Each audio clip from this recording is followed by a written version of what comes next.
बच्चों, आज हम अगली वीडियो में कक्षा 5 के गणित की पाठ्य पुस्तक के तीसरे अध्याय के बारे में पढ़ रहे हैं, जिसमें आज हमारे पास सवाल है, नीचे दी गई आकृतियों का क्षेत्रफल वर्ग सेंटीमीटर में लिखो।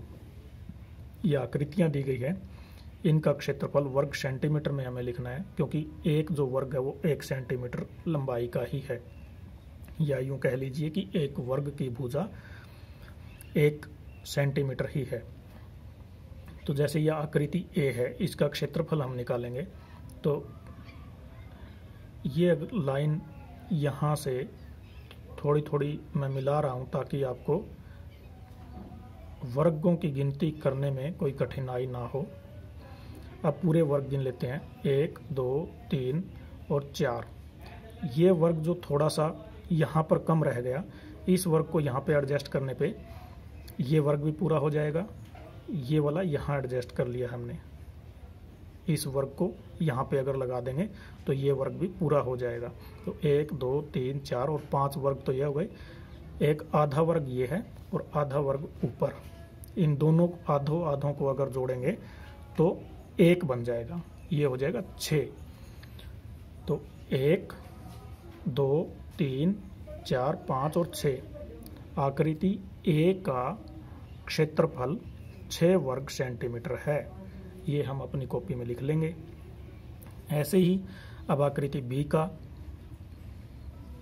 अगर आपको ये लाइनें दिखाई ना दें तो इनको आप ड्रा कर सकते हो, स्केल का यूज करके आप इनको खानों को ड्रा कर लीजिए, ताकि आपको बिल्कुल क्लियर पता चले कि इसने कितने खानों को घेर रखा है, कितने आधे आ रहे हैं और कितने चौथाई आ रहे हैं। ये हमने लगा लिया है। अब इसमें हम देख रहे हैं कि 1 2 3 और 4 खाने पूरे हैं। उसके बाद में एक आधा ये और एक आधा ये, तो इन खानों को लिख ही लेते हैं, 1 2 3 4। उसके बाद में आधा आधा ये, तो इसको एक पूरा मान लेते हैं, 5।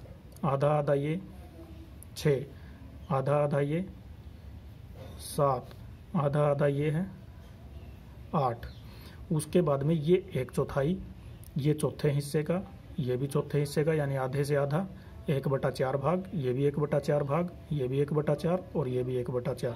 अगर इन चारों कोनों के जो ये छोटे छोटे हिस्से बच गए, इनको अगर मिलाएंगे तो पूरा 1 वर्ग बनेगा। तो 8 ये और 1 इन चारों को मिलाने से 9 वर्ग सेंटीमीटर। ऐसे आप गणना करके हर एक आकृति के क्षेत्रफल को अपनी नोटबुक में नोट करते रहिए।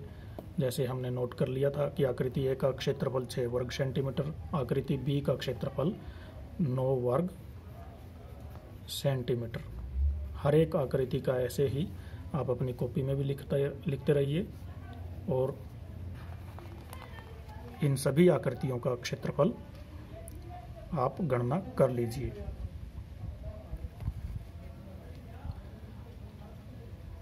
आकृति सी का, आकृति डी का, आकृति ई का और आकृति एफ का, जो आधे आधे खाने हैं उन 2 को मिला के एक खाना बना लीजिए, और पूरे खाने हैं उनको पूरा गिन के, और आप ऐसे इन आकृतियों के क्षेत्रफल का पता कर सकते हो।